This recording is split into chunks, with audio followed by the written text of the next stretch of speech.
Ignition switch, push button for the starter, accessory 1, accessory 2. 2 accessory, and then a push button start, and then this is your ignition switch. And then this is your weather pack connector, and then this will be your ground wire. So black wire is ground, so you want to have this to a good chassis ground. Your brown wire, this will go to a 12-volt battery source. So you can go from the car side of the battery disconnect switch, or you can go directly to the battery if you don't have a disconnect switch.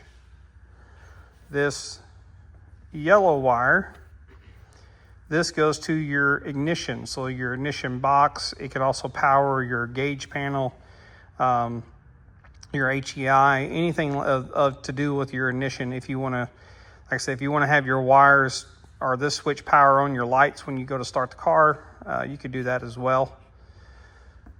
And then the green wire, this goes to your starter solenoid.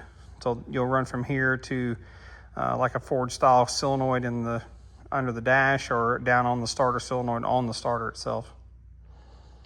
Now, another option you can do, if you don't want to use this yellow wire to power your gauges, on this particular panel, you can go over here and you can connect to one of these switches, and you can have one of these switches be your light source or your ignition or your gauge panels.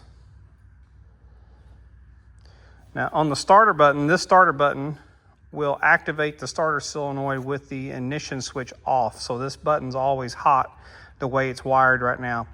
If you don't like that and you want to make it to where you have to have the ignition switch on before the starter button will work, simply take this wire here and you'll disconnect it and move it to this post or this terminal right here.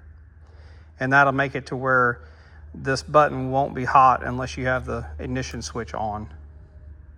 But it comes pre-wired to where this ignition starter button is always hot. So if you want to run valves or things like that, you can just hit the button and it'll go ahead and turn the motor over without starting it.